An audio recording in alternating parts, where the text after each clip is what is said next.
Our passage this morning is Genesis 6, verses 1 through 8.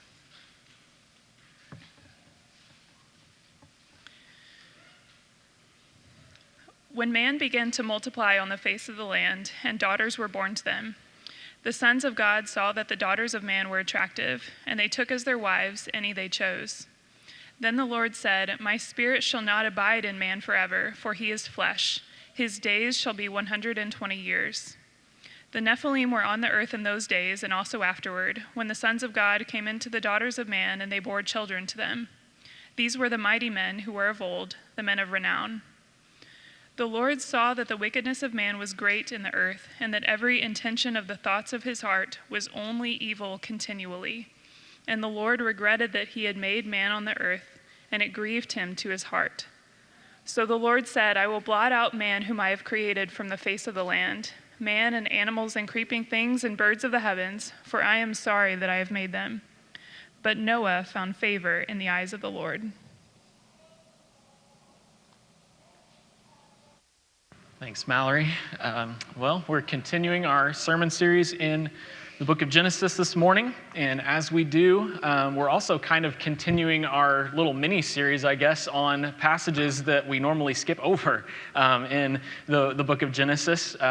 This one's a little different than last week with the genealogy in chapter 5 that we usually skip over because we think genealogies are boring, although I'm sure no one's ever going to skip over Genesis chapter 5 again after last week, right?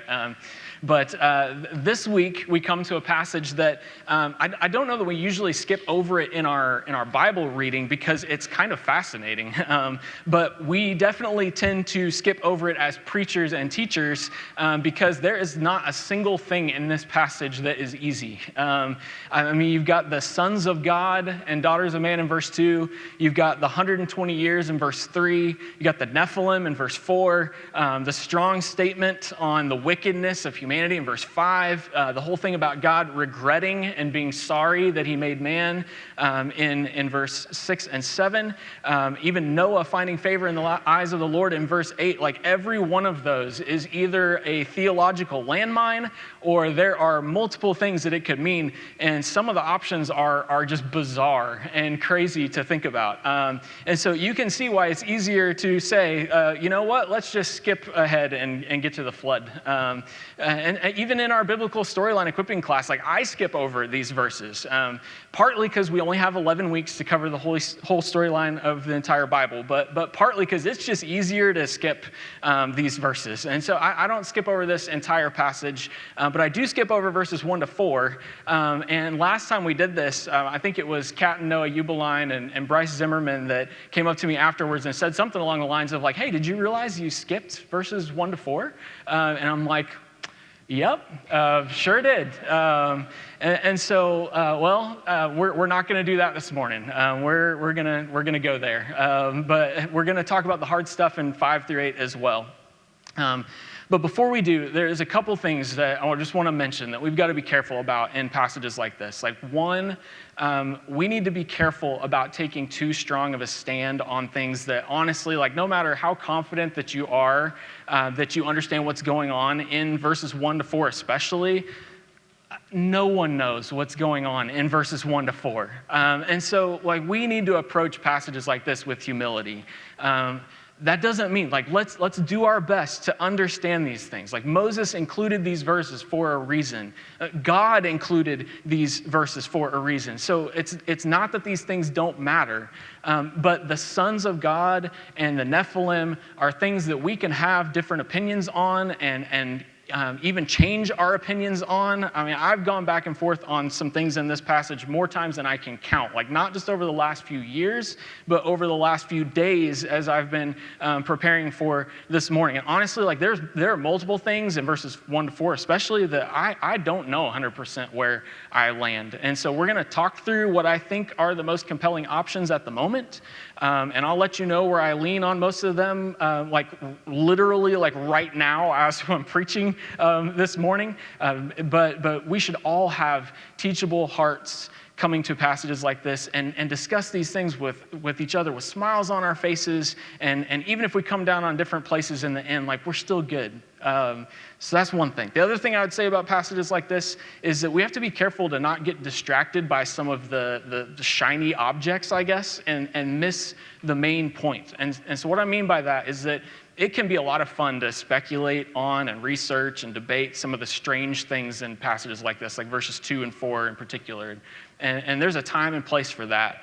But there are other things in this passage that we should probably be even more concerned with and captivated by, like verse 5 or verses 6 and 7, that have way more to do with our understanding of our own hearts and our understanding of the character of God and our relationship with God. And so, like, if we get distracted by the Nephilim and miss those other more important things, like, our priorities might be a little bit off. And so please don't hear me saying in that you should feel bad about being fascinated by or talking about the Nephilim. Like, we're going to talk about them this morning, talk about them with each other afterward. Like, it's a fun thing to think about and talk about. And in a lot of ways, like, man, that'd be awesome. Like, I would love it if I walked into a conversation after church or a church picnic or something like that, and that's what you all were talking about. Like, that'd be awesome.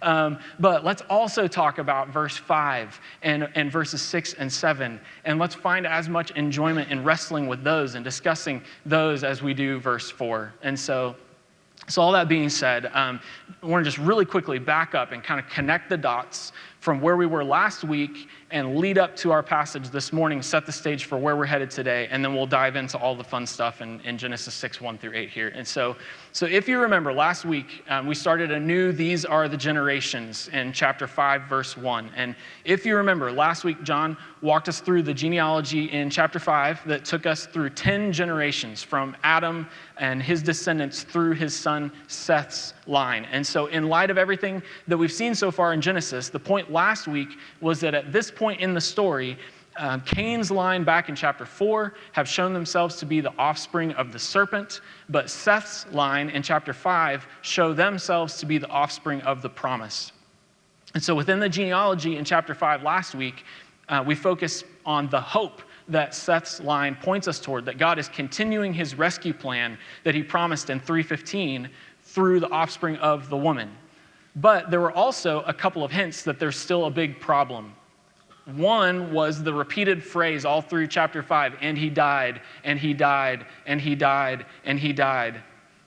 The other was in Lamech, naming his son Noah, because of his hope that out of the ground that the Lord has cursed, this one shall bring us relief from our work and from the painful toil of our hands, which all of that points back to what we saw in Genesis 3, that because of Adam's sin, the ground is cursed and work is painful and hard for everyone, and eventually everyone is going to die.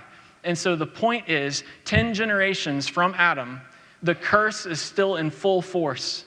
Like, not just in Cain's line either, but Seth's line as well. Like, Seth's line, they might be the line of promise, but they're not immune to the consequences of the fall. Like, everyone has been affected by Adam's sin. But the hope from Genesis 3:15 has been and continues to be that God promised to send someone who would undo what Adam had done and reverse the consequences of Adam's fall. And so chapter 5 ended then with maybe Noah will be the one. Like, none of the generations up to that point had been the one because they died, but maybe Noah is going to be different. And so that's where we left off last week. But the thing is, what's interesting, chapter 6 doesn't initially pick up right there. And chapter 6 doesn't begin a new These Are the Generations yet either. Like, that doesn't come until chapter 6, verse 9, which we'll get to next week. So our passage this morning functions as the conclusion to the section that we started last week and sets the stage for the new section that will start next week. So it's kind of like what we saw at the end of chapter 4 a couple weeks ago, where Genesis 6, 1 to 8 here kind of sums up humanity at this point in the story. So 10 generations from Adam, as Noah is coming on the scene, considering that each of the people in chapter 5 lived like 900 years, like, it's been a lot of years, and there's been a lot of fruitfulness and multiplication going on. And so the question is, like, what's the state of the world and the state of humanity at this point in the story? And so that's what 6, 1 through 8 here is going to give us a glimpse into and an evaluation of. And after the hope that we saw woven through chapter 5 last week, the picture that we see of humanity here is actually pretty jarring and pretty shocking. It's not a pretty picture at all. Instead, what Genesis 6, 1-8 shows us is that while humans have been multiplying and filling the earth like God commanded, human wickedness has been multiplying and filling the earth as well. And so instead of filling the earth with God's image and God's glory like humans were originally created to do, because we're now born in the image and likeness of our fallen father Adam, as we multiply and fill the earth, we fill the earth with wickedness and sin. And so our passage this morning then that's going to unpack all this is broken up into two main sections. So we got verses 1-4 and verses 5-8. And so in the first section, we're going to see some specific examples of the spread of human wickedness. And we're going to see God's response to that particular wickedness that we see illustrated in those verses. And then in the second section, we're going to see the source of human wickedness. And we're going to get a glimpse behind the curtain at what the ultimate problem is. And we're going to see how God responds to that as well. And again, like this is a hard, strange passage. And so we can easily get to the end of all this and wonder what in the world any of this has anything to do with us today or what we're supposed to do with any of this. And so after we've walked through the spread of human wickedness and the source of human wickedness, we'll talk probably really quickly about a few takeaways for us today. And so let's get into all this. Let's dive into Genesis 6:1. Look with me there, and let's look first at the spread of human wickedness. Verse 1, it says, "When man began to multiply on the face of the land, and daughters were born to them, the sons of God saw that the daughters of man were attractive, and they took as their wives any they chose." Here we go. So during the time after the fall and the exile from the garden, when Adam and his descendants began to settle into life outside the garden and began multiplying, having sons and daughters like we saw in chapter 5, like something here happens to some of the daughters. And specifically what verse 2 says happens is that the sons of God saw that the daughters of man were attractive, and they took as their wives any they chose. So what in the world is going on here? So here's the deal. Like with every one of these, there is so much more than we could possibly get into or than any of us probably even really want to get into this morning. And so we're going to have to just touch on the main question and the main options within each of those as we go through this. And so, and even then, we're just going to have to skim the surface. But hopefully this will answer some of the questions that you have and will spark further study and conversations along the way and outside of here as well. And so, so here's the main question then that we have to answer when it comes to verse 2. And you can see this on your handout. It's who are the sons of God and the daughters of man? And so there are a whole bunch of positions. There are two that I think at the moment for me are the most compelling and that I go back and forth on which one I think is right. And so you can see these here. First, one option is that the sons of God could be men from the godly line of Seth, and the daughters of man could be women from the ungodly line of Cain. So the most compelling argument for this position is really everything that we've been talking about over the last few weeks from Genesis 3 through Genesis 5. And again, I don't have time to go back through all that again this morning, but the whole point of chapters 4 and 5 in particular have been that the line of Cain is the line of the offspring of the serpent, and the line of Seth is the line of the offspring of the promise. And so as we've been tracking along with that over the last few weeks, like you can see how at this point in the story, like when you come across these two groups then called the sons of God and the daughters of man, like the story has set us up to potentially understand the sons of God to be men from the godly line of Seth and the daughters of man to be women from the ungodly line of Cain. And there's a whole lot in this position that is compelling. And in a lot of ways, like it's the easier of the two positions to accept because of how bizarre the other position is. And so there's a big part of me that wants this to be the right position. And it may be. Like I know a lot of people that would hold to this position. And there's a lot of days that I lean toward this.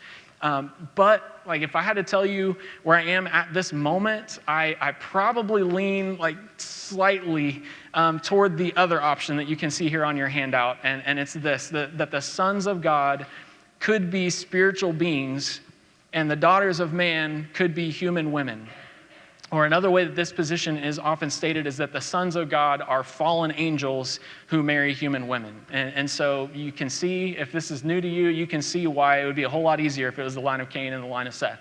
But here's why I lean toward this position at the moment. First, because of that phrase, the sons of God, how that's used elsewhere in the Old Testament. It's not used very often. It only comes up, that exact phrase is only used 6 times. Twice here in Genesis 6, 3 times in Job. Job chapter 1, verse 6, Job chapter 2, verse 1, and Job 38:7. And once in Daniel 3:25 in the story of Shadrach, Meshach, and Abednego. And so I wish we had time to go through each of those passages. I'd encourage you, look those up later. The point, though, is that in each of those passages, the sons of God seems pretty clearly in each of those to be referring to what we probably typically call angels, but really refers to a bigger class of what are called spiritual beings that would include angels, demons, Satan, other inhabitants of the spiritual realm. And so that's why I'm using that broader term on the handout here. And so the point is, if the sons of God here in Genesis 6 means something other than spiritual beings, it would be the only place in the Old Testament where that phrase means something other than spiritual beings in all likelihood. Like that could be, but it's a little hard for me to get past that. The other big factor for me is that it seems like at least Peter and Jude in the New Testament think that the sons of God here are spiritual beings. And so those are tricky passages as well. And again, we don't have time to dig into them at all either. But in 2 Peter chapter 2, verses 4 through 10, and in Jude 6 and 7, both Peter and Jude seem to be referring to Genesis 6, and they both seem to be saying that they understand these here to be angels. And so that, on top of the other uses of the sons of God in the Old Testament, causes me to lean, again, slightly toward the view that the sons of God here were spiritual beings who married human women. And I know, that sounds crazy. And I know, there are passages like Matthew 22, verse 30, that talk about how angels don't marry. But it doesn't say that they can't.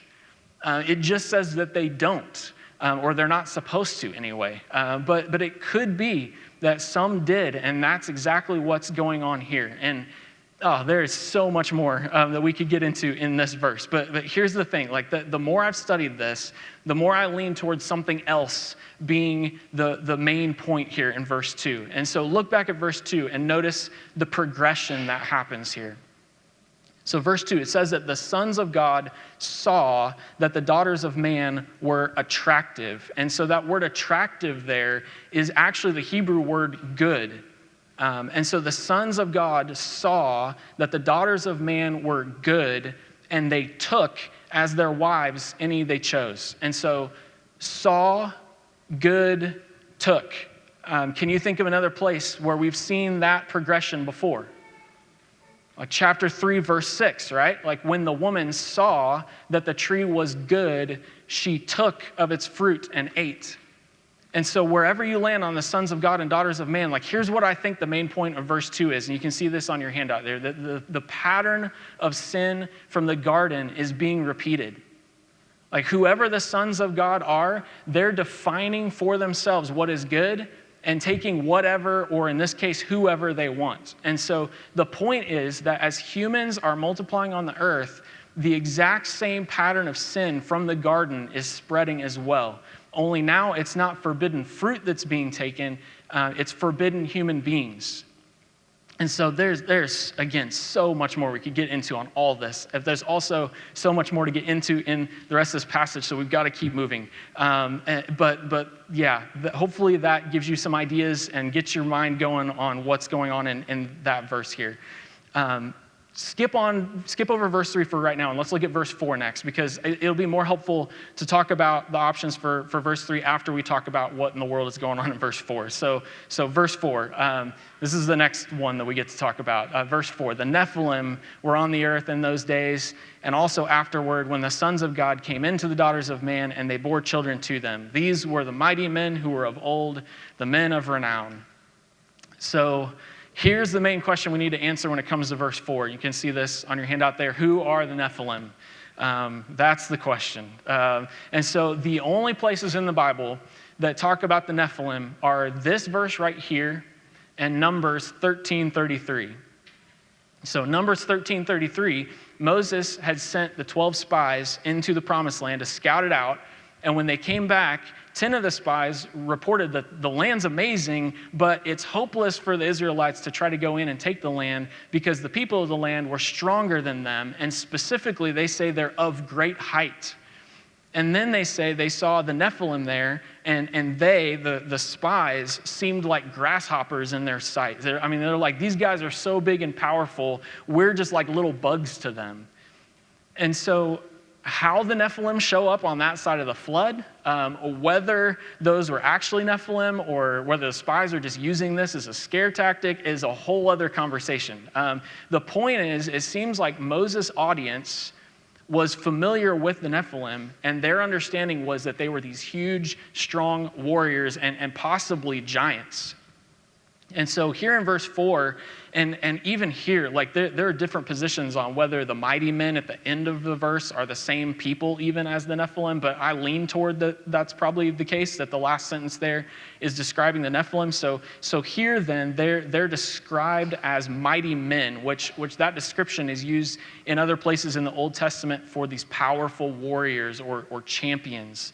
And they're also described as men of renown, meaning they're famous. Like people knew them and probably told stories about them and saw them as heroes. And it says they were of old. So they're these ancient, legendary heroes that they probably all knew stories about. And so the question is then, like, what does the middle part of the verse mean?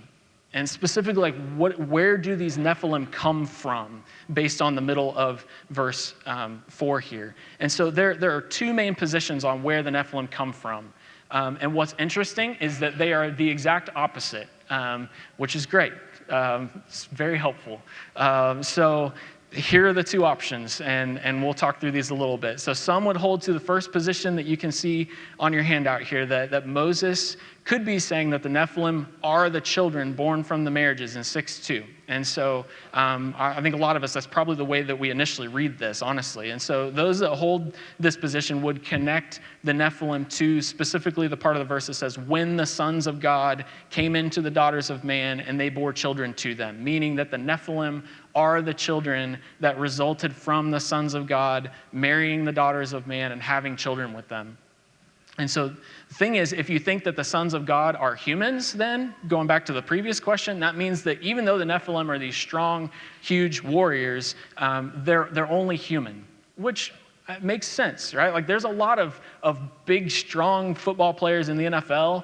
There's a lot of tall, strong basketball players in the NBA, but that doesn't mean that their parents were anything other than humans. And so it could be that here, that yeah, they're big, strong people, but that doesn't mean anything. On the other hand, though, if you think the sons of God are spiritual beings, that explains how the Nephilim became these huge, strong warriors and possibly even giants, right? Like they're basically superhumans, which is fascinating to think about because so many mythologies have these stories about these half-human, half-God warriors and makes you wonder if these stories were completely made up after all.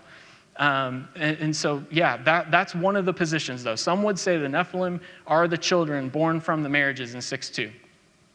The other idea, though, is the exact opposite, and that's the other position you can see on your handout, that Moses could be saying that they are not the children born from the marriages in 6:2. And so those that hold to this position would say that when the sons of God came into the daughters of man there is actually explaining which days the in those days is referring to, meaning that the Nephilim then were already on the earth when the marriages in 6:2 were happening, which means then that those marriages had nothing to do with the Nephilim at all, like they're completely unrelated.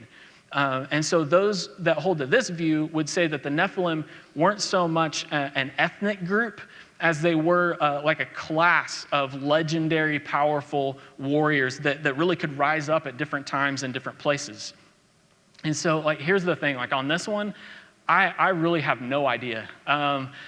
Since I lean toward the sons of God being spiritual beings, it would make a lot of sense if the Nephilim were the children of those marriages, and that's why they seem to be superhuman in size and strength, because they were.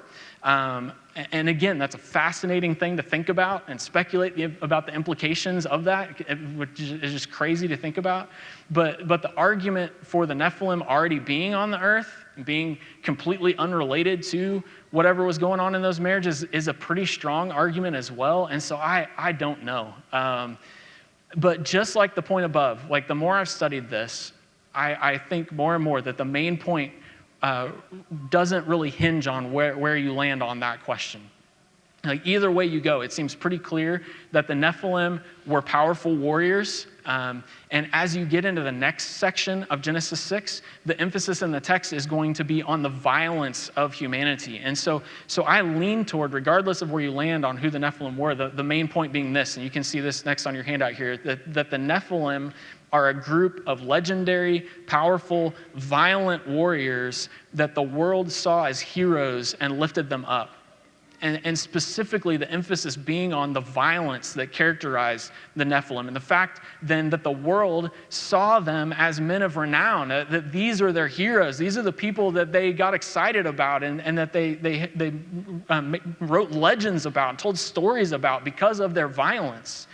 And so that could be because they were a group of superhumans who had spiritual beings for fathers, or that could be because they're a group of humans who had the murderer Cain as an ancestor. And so either way, all this falls under the point of the section of this section here on the spread of human wickedness. Like you have the sons of God repeating the pattern of sin in the garden, seeing that the daughters of man were good, taking any they chose, and you have the Nephilim, these mighty men, these strong, powerful, violent warriors on the earth, and people seeing them as heroes and lifting them up. And so the spread of human wickedness has led to all of this. And then right in the middle of these two examples of the spread of human wickedness, you have the verse that we skipped over, verse 3. And so look back there again. It says, "The Lord said, my spirit shall not abide in man forever, for he's flesh. His days shall be 120 years. And so this then is God's response to the spread of human wickedness that we see here in these verses. And so the question is, like, what does this mean? Like, what is God's response? And so there's two things we need to think about in this one. Like, first, what is God responding to here? That's the first set of options on your handout. And so first, it could be that verse 3 comes after verse 2 because it is God's response specifically to verse 2.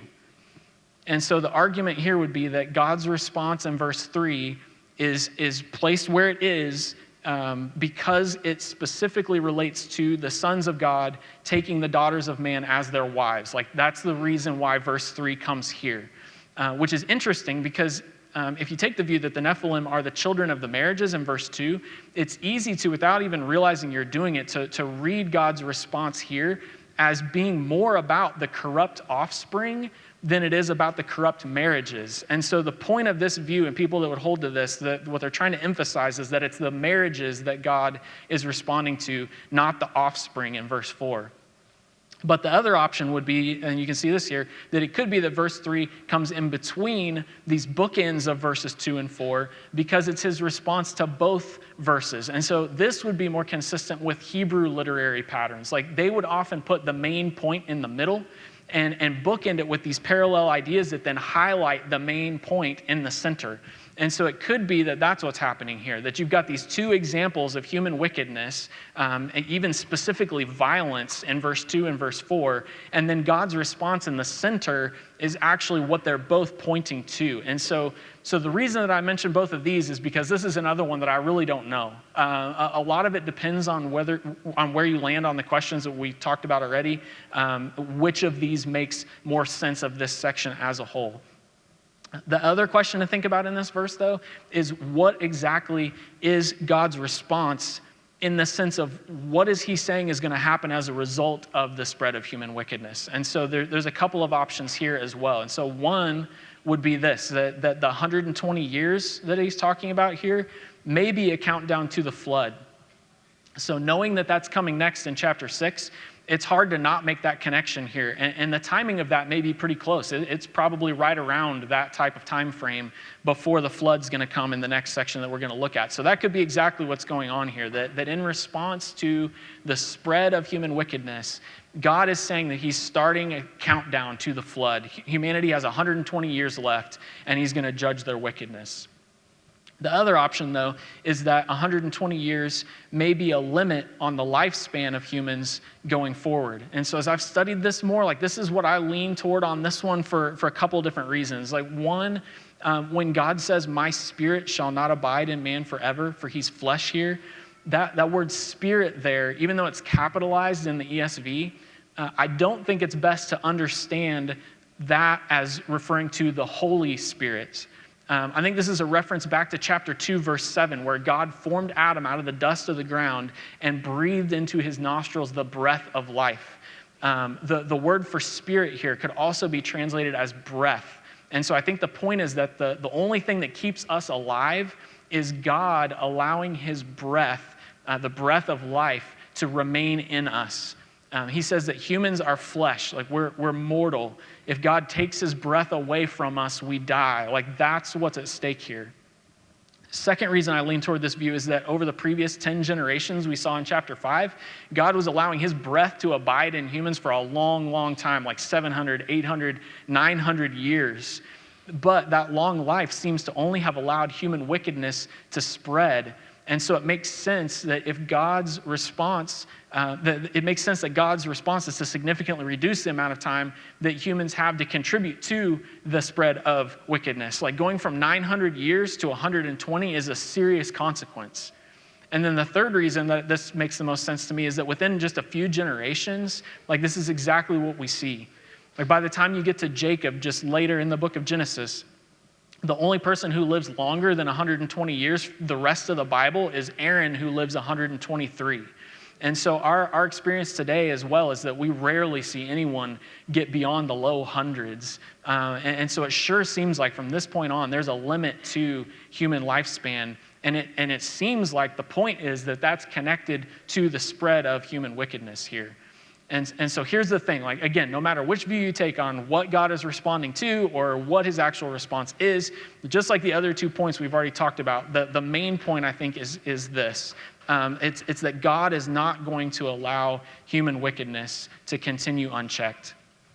He's not going to allow human wickedness to continue unchecked. Whether God is responding only to the marriages in verse 2, or whether he's responding to the powerful, violent heroes in verse 4 as well, whether he's starting a countdown to the flood, or whether he's limiting human lifespans going forward. The point is he's not going to allow the spread of human wickedness that we've seen illustrated in these verses continue unchecked. Human wickedness leads to serious, life-altering, even possibly life-ending consequences. And so that's what we see in Genesis 6, 1 through 4. Putting all that together, that's what's going on in those verses, even with all the different things that you can debate and we can talk about, and it's fun to speculate on. That's the point, I think. But this passage doesn't just show us these examples of the spread of human wickedness and God's response to that. In the next part, in verses 5 to 8, it's going to pull back the curtain to show us the source of human wickedness and God's response to that. So look with me next at the source of human wickedness. And we'll see this starting here in verse 5. Look there with me. It says, "The Lord saw that the wickedness of man was great in the earth, and that every intention of the thoughts of his heart was only evil continually." So where in verse 2, the sons of God saw something good, here God sees something that's not good. He sees that the wickedness of man is great in the earth. And the word great there, it's actually a form of the same word as multiply in verse 1. And so in verse 1, humans are multiplying on the face of the land, but God sees here in verse 5 that human wickedness is also multiplying in the earth. But what's interesting is that in spite of the specific examples we just saw in verses 1 to 4, God doesn't refer to those wicked actions here. Instead, he sees behind the wicked actions, and he sees a bigger problem, which is the next question on your handout there. What is our biggest problem? That's the question that verse 5 leads us to ask. And the answer that it gives is this. that wicked actions flow out of a wicked heart. Like that's what God sees in verse 5. He sees wicked hearts. So the wicked actions in verses 1 to 4, they're a big problem. Like God won't let those wicked actions continue unchecked. But what verse 5 here is saying is that our wicked actions are only the symptoms. The disease is that we have wicked hearts.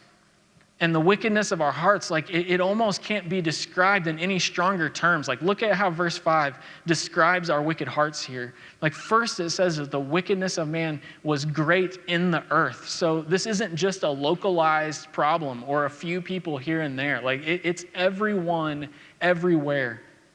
Second, it says that it's every intention of the thoughts of his heart. So it's not that sometimes they had wicked intentions, but sometimes they had good intentions. Like, no, it's every intent of the thoughts of his heart was wicked. Third, it says that those intentions of the thoughts of his heart were only evil. So not just that there's a mixture of good intentions and bad intentions, like there's not even a mixture of good and evil within their intentions and thoughts. Like every thought is only evil. And then fourth, it says it's continually, like it's all the time. Like there's never a second when this isn't true. And so I know like this raises 1,000 questions. So like, does that mean that no one can do anything good? I mean, like, don't we all have neighbors that take care of their kids and do good work in their jobs? And I mean, right here in Genesis, like, what about that? What about Seth's descendants that call on the name of the Lord, and Enoch walking with God, and Lamech's hope for Noah? Like, were they all as bad as verse 5 makes them sound? And those are good questions. And there are things that we could talk about at some point when it comes to God's common grace and God's saving grace. But right here, like the point here is that this is our ultimate problem as humans. And so before we start arguing back and trying to come up with exceptions, like the point here is that we need to sit with the reality that this is the result of the fall. Like this is the state of humanity. Even just 10 generations from Adam, you got wicked, violent actions in verses 1 to 4 that flow out of wicked hearts in verse 5. Like that's what God sees. And then look how God responds to what he sees. Like that's the next question here. What is God's response? Look with me, starting verse 6. It says, "The Lord regretted that he had made man on the earth, and it grieved him to his heart. So the Lord said, I will blot out man whom I have created from the face of the land, man, animals, and creeping things, and birds of the heavens, for I am sorry that I have made them. But Noah found favor in the eyes of the Lord." So we see three ways then that God responds to the wickedness in the hearts of humans here in these three verses. And some of these are just as tricky as the stuff we looked at earlier. First, he responds with regret and grief. Like this, out of all the things that we've looked at, all the things we've talked about, like as crazy as the sons of God and the Nephilim are, like verse 6 should probably be the verse that makes us go, wait, what? I mentioned theological landmines earlier, like they are all over the place right here. And so here are a few things that cannot be happening in this verse. Like verse 6 cannot be saying that when God created the world, he had no idea it would turn out like this. And now he's realizing he made a horrible mistake. And so he wishes he had never created anything in the first place. Like, no, like God is sovereign over all things. He's in control of all things, and everything is always unfolding according to his perfect plan, like even where we are right here in Genesis 6. So it can't mean that. It also cannot be saying that God experiences emotional changes like we do based on external circumstances or based on what humans do. And this is really important because if he does, we could have no confidence that he will keep his promises. It also can't be contradicting other verses like 1 Samuel 15:29, which says, "The glory of Israel will not lie or have regret, for he is not a man that he should have regret." So it can't be contradicting that. Even though that verse says God can't regret, and this verse says he is regretting, there's some way where these aren't contradicting each other. At the same time, I don't think we can read verse 6 here that says that God regretted making man on the earth and it grieved him to his heart, and then say, but that doesn't mean that God regretted making man on the earth and it didn't grieve him to his heart. So what do we do with this verse? Well, the first thing we need to see about this verse is hidden to us in the English. And so in the Hebrew, the words for regret, made, and grieved in verse 6 are all plays on the words relief, work, and painful toil from chapter 5, verse 29, which was Lamech's hope for Noah. So Lamech's prayer for Noah was that Noah would bring relief from the work and painful toil of the curse. And here, those same words then are used to say that God regretted that he made man and it grieved him to his heart. So at one level, like the first function of those words is that play on words to draw our minds back from the severity of human wickedness here to Lamech's hope. But at the same time, like this has been the thing, just as I've studied this passage this week, like this is probably the thing that the Lord has used most in my heart, just to leave me even more in awe of who he is. And there are entire books written on what we need to talk about here, and we need to do this in about like 2 minutes. But here's what I've been thinking about when it comes to this verse. God is always like perfectly who he is, regardless of external circumstances. But he also must be perfectly who he is in relation to what is happening, even as he sovereignly orchestrates the things that are happening according to his perfect plan. So God is not changing, but he must be in this moment perfectly who he is in relation to what is happening in this moment. And so the question is, like, who has God revealed himself to be? And I wish we could do an entire study on that right now, but one example is going to have to be good enough for this morning. And so think about how God revealed himself to Moses. Like Moses asked God to show him his glory, and God says he will make all his goodness pass before him, and he'll proclaim his name to him. And he says, I'll be gracious to whom I'll be gracious, and show mercy on whom I'll show mercy. And then Exodus 34, 6 and 7, the Lord passed before him and proclaimed, the Lord, a God merciful and gracious, slow to anger and abounding in steadfast love and faithfulness, keeping steadfast love for thousands, forgiving iniquity and transgression and sin, but who will by no means clear the guilty, visiting the iniquity of the fathers on the children and the children's children to the third and fourth generation. Like that's who God is. Like he's merciful and gracious. He's compassionate. He's faithful to his promises, but he will by no means clear the guilty. Like he will judge sin, and he must be all of that in this moment. And that's exactly who we see God to be in these verses. Like, do you see this? He's all of these things. And so the question then that's stuck in my mind this week as I've thought about God's response here is how do I expect God to respond to human wickedness here? Like, I think my tendency is to expect him to either be angry and like lash out in fury like I would, or to be cold and emotionless, almost like a mathematical equation. Like, you did this, that deserves this, boom, judgment. But neither of those is who God is. And so we shouldn't be surprised then that that's not how God responds. Like, he's merciful and gracious, slow to anger, abounding in steadfast love and faithfulness. So he must respond to human wickedness out of all of who he is. And that's what we see in verse 6 as this wickedness of humans grieves him to his heart.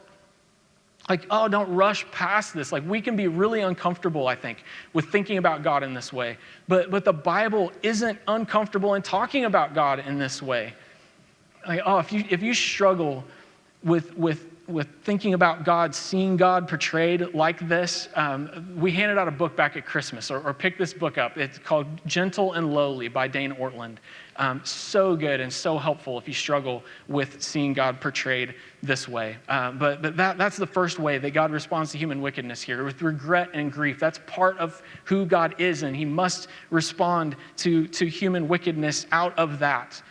But God is also just. Like, he will not clear the guilty. He must judge human wickedness. And that's what we see next then in verse 7. And so we're going to get into this a whole lot more next week as we get into the flood, and don't want to steal John's thunder. And so for right now, the point here in verse 7 is that God sees the source of human wickedness in verse 5, and he's not cold toward it. And he doesn't lash out in fury. It grieves him to his heart, like we just saw in verse 6. But he will by no means clear the guilty. And so he pronounces judgment on humanity. And the judgment is that he will blot out humans from the face of the land. And not just humans. He also says he's going to blot out animals and creeping things and birds of the heavens. And so there's a couple things going on here. One, like, this is a hint at how God is going to blot out humans, which we'll see next week. The other thing to notice here is that we see a hint that God's judgment on human wickedness is going to be this, and you can see this on your handout. It's a reversal of creation.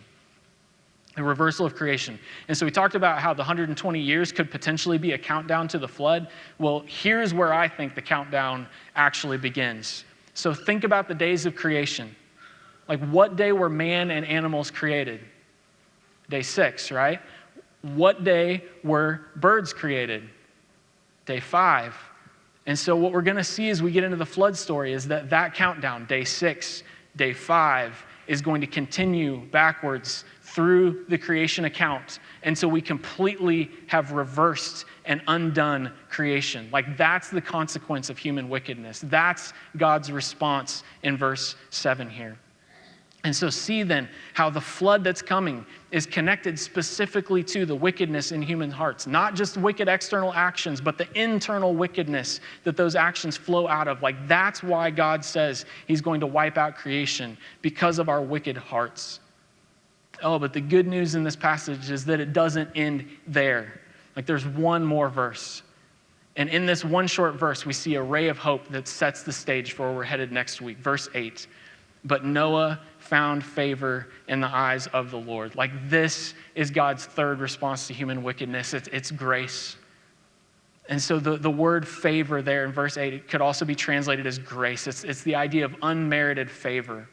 And so in the context of what we've seen, the spread of human wickedness and the source of human wickedness, again, the idea is that everyone is guilty and everyone deserves the judgment God pronounced in verse 7. Like, God would have been just to wipe out everyone, but God has favor on Noah. He has grace toward Noah, and he determines to spare him from the judgment to come. And so the picture here isn't God looking down and seeing the wickedness of man being great in the earth, but then there's Noah, and God's going, whew, like, man, at least there's one. That was close. Like, no, the picture here in verse 5 is that verse 5 is true of everyone, including Noah. But God had mercy on humanity and was faithful to his promise in Genesis 3:15 by extending grace to Noah. And so everything that we're going to see about Noah, starting in verse 9, flows out of God's favor toward him and his grace toward him here in verse 8. Like, God is going to continue his rescue plan through Noah. And so that's God's response to the source of human wickedness: regret and grief, judgment through the reversal of creation, but grace toward Noah out of faithfulness to his promise and to ultimately send an offspring who will eventually undo the curse, which leaves us once again with this question at this point, like, is Noah the one?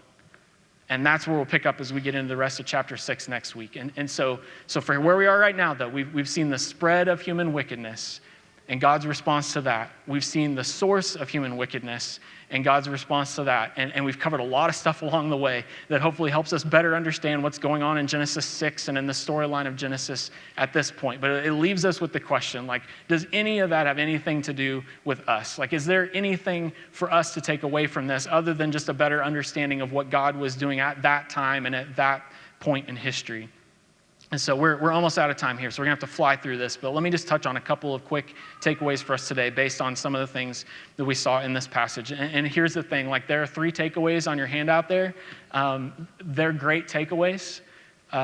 Hopefully, as you look over them, you can guess where I was going to go with those. Feel free to look at them and think about them later. But I'm going to give you 2 other ones that you can write next to those if you want.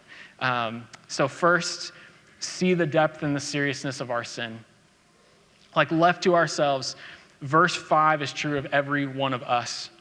And it's that wicked heart then that flows out into all the actual sin that we commit. So whatever actual sin you struggle with, whether it's lying or anger or laziness or sexual sin or disobeying your parents or whatever else, like those sinful actions are bad. And God will often bring consequences because of those sinful actions. But they're just the symptoms. Like the disease is we have wicked, sinful hearts. So what we're seeing in Genesis here is that our biggest problem is not our sinful actions. It's our sinful hearts. And our sinful hearts deserve God's judgment. Like that's the seriousness of our sin, is it deserves God's judgment. It deserves for us to be wiped out and for creation to be undone. That's what we deserve. But our biggest need isn't to get cleaned up on the outside. Sin isn't first about what we do, it's about who we are. And so our biggest need isn't to be cleaned up on the outside, it's to be transformed from the inside. And praise God, like that's God's plan, which leads to the other takeaway, and it's this, is to see the beauty of God's grace. See the beauty of God's grace. Oh, we're going to see this even more in the weeks ahead. But the point is that everyone's hearts were wicked. Everyone deserved God's judgment here in Genesis 6. But God extended grace to one man, Noah, so that he could keep his promise to ultimately send the promised offspring who would crush the serpent and undo the curse and transform our wicked, sinful hearts. And so while God's plan here is to show grace to one man and allow one man to live to preserve humanity, his ultimate plan is to send another man, Jesus, to die and to take on himself the judgment that our sinful hearts deserve. And then through his sacrifice in our place to extend grace to everyone who would trust in him. And it's by sparing Noah here that that plan can continue to move forward. And so in a lot of ways, like this is a bleak passage of scripture. We see the spread of human wickedness. We see the source of human wickedness. But against that backdrop, the beauty of God's grace shines all the more brightly. And that's where I want to leave us this morning out of Genesis 6, 1 through 8. So would you pray with me this morning? Father, thank you for this passage. It's a hard passage. There's so much that we could have spent time on, and there's things, it's so hard to preach verses that we can't even really land firmly on anything in some ways. But Lord, pray that in talking through this has been helpful just to better understand even the storyline of the Bible and where everything's headed and how some of these things fit together. Pray that you'd use this to set up where we're going even next week as we get into the rest of chapter 6. But Lord, out of all of this, I pray that we'd walk out of here seeing these two things, that we would see the depth and the seriousness of our sin. Lord, not just the depth and the seriousness of the sin of the people in verses 1 to 4, but that we would see how what we see in them is a reflection of us. That just like the sons of God saw that the daughters of man were good and they took whoever they wanted, that's our heart as well, Father. Whatever it is we're taking, that we're driven by seeing what we think is good, defining what we think is good for ourselves, and taking what we want. And just like the world revered these violent warriors, and they were their heroes, Lord, that our tendency is to do the exact same thing, to revere and to lift up and to see as heroes the things that are completely contrary to your character and your nature. And it all just reflects our hearts, that our hearts are wicked apart from you, left to ourselves, that's our problem. And that our wicked actions flow out of our wicked hearts. And all of that means that we deserve the same sentence that you passed on humanity at this point in the story. So, Father, convict us with that this morning. Lord, for those that are here this morning that have never trusted in Jesus in particular, Lord, convict hearts of the depth and the sinfulness of our hearts. But Lord, help us then to not get stuck there. Help pray that would lead us to see the beauty of your grace.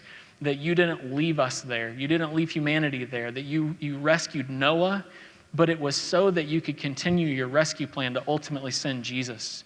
And it's through him and his sacrifice in our place that you extend grace, not just to Noah then, but to us now. And so, Lord, I pray that even this morning that you would draw people to yourself to trust in you. And for those of us that are trusting in Jesus, that are Christians here this morning, Lord, I pray that this would all just cause us to rejoice even more, that we would see your character, that we would see your actions in history, that we would see how all that leads up to the Savior that has transformed us from the inside out, that we would better understand what he's done for us. And that would cause us to just well up in worship and in praise toward you as we study this passage together this morning. And so, Father, we pray all these things in Jesus' name. Amen.